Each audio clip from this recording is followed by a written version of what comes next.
Please be seated, and could the children who are here join me up at the steps, if you'd like. I'd love to have you guys come up for a little bit. All right. Nice to have you guys back. Welcome back. Hope you had a good summer. Wherever you'd like to sit. All right. Making it a few more to go. All right.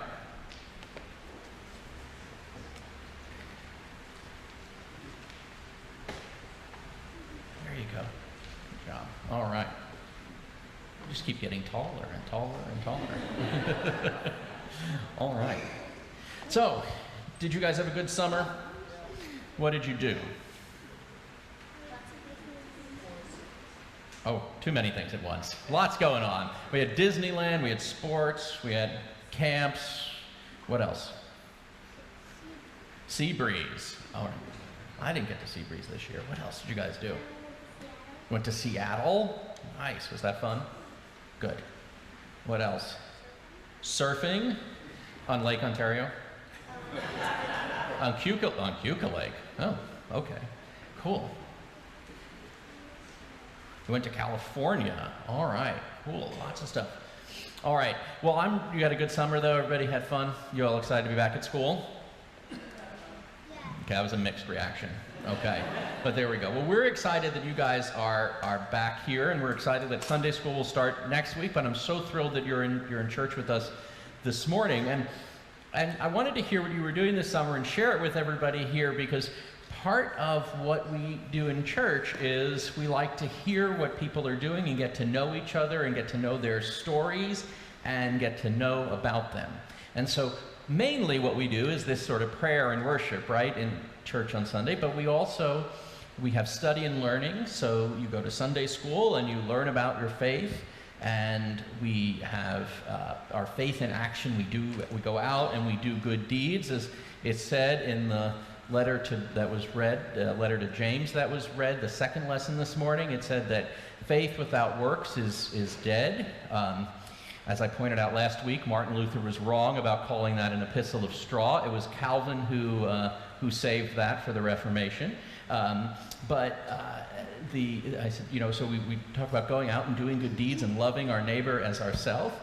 And we call that faith in action. And the other thing we talk about is life in community. And part of that is listening to one another and learning from one another and hearing in conversation with one another and hearing what you guys are up to. So that's part of what it means to be church, is listening to people's stories and learning about them and learning what makes them who they are as beloved children of God, which you all are. And so I'm so glad you had a great summer. I'm so glad you had fun and that you're sort of excited to be back at school. And we're all really excited that you are here and that Miss Amy's excited to get you back in class. And we have something for you at the end of the service. You have to help me at the end of the service, and we have a little something for you at the end of the service. So you got to stick with it for just a little bit longer. All right? Head on back. Thanks, and I'll call you back up.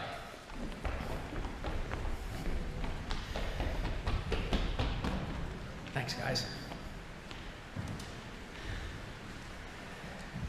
Context is really important. As we were talking about getting to know people and know their stories, context is really important.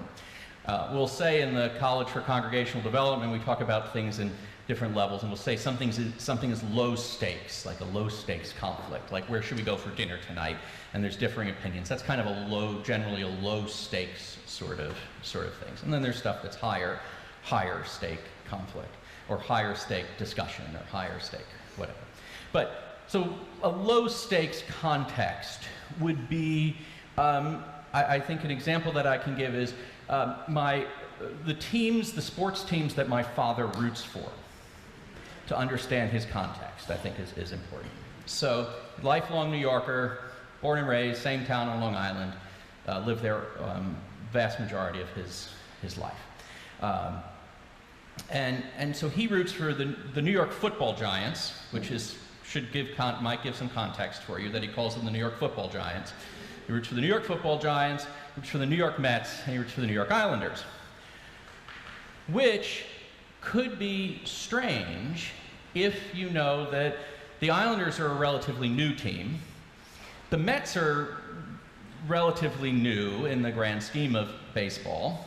And the Giants, of course, football Giants, of course, are not. And usually, if you're from downstate, you're usually a Mets fan, a Jets fan, and an Islanders fan. Those sort of hold together. And then it's usually that other New York baseball team, the Giants, and the Rangers. But see, my dad remembers New York when it was a National League town. Sure, the Yankees are going to be regarded as the greatest franchise in baseball history. Les, you're welcome. And no question about it. But New York was a National League team. You had the Giants and the Dodgers. My father was a Dodgers fan, then a Giants fan, then they fled to the West Coast.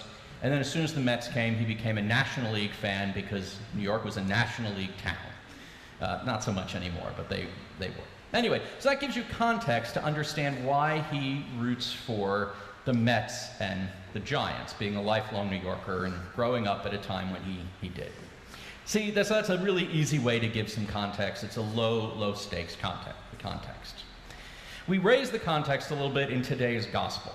Actually, we raise it pretty significantly in today's gospel. The first portion of the gospel, we have the story of the Syrophoenician woman who comes to see Jesus.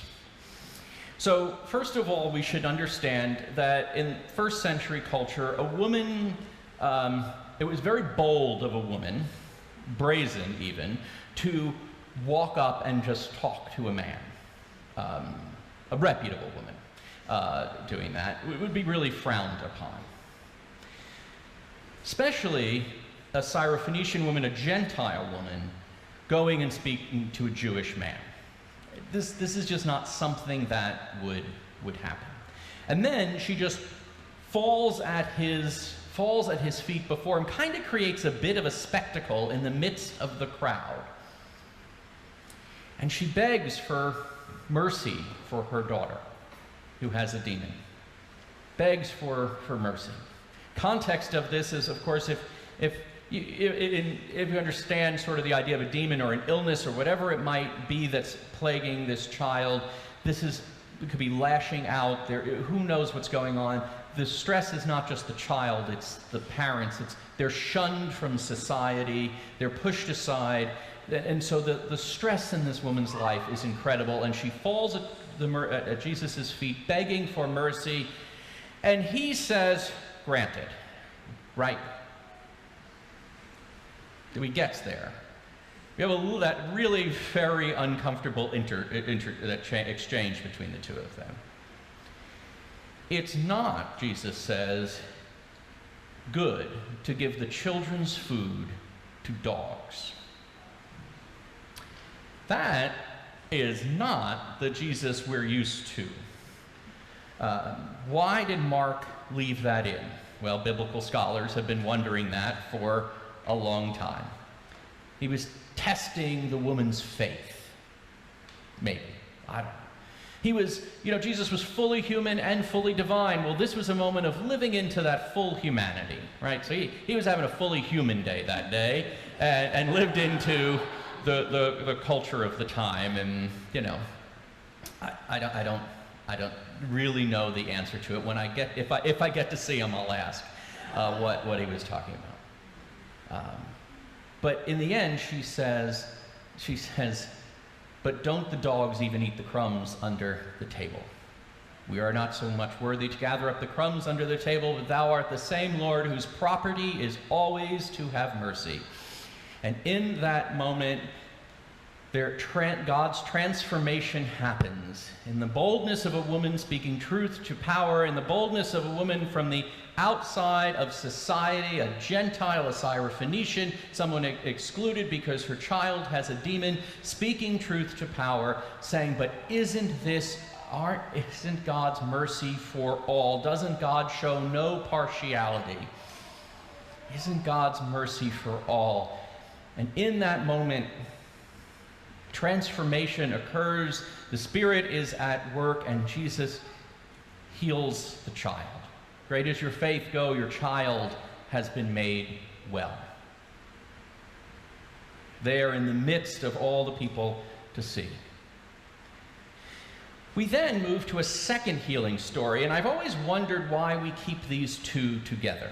Mark's gospel is a short gospel, so there's not a lot of stories we have for 52 Sundays out of the year. And as we know, during the course of the summer, 5 times we had the Bread of Life discourse. So why didn't the lectionary people just split these two? And I think I figured it out, and it's actually kind of brilliant, which is odd for me to say about the people who put the lectionary together, because I get confused by it at times. It's a different healing story.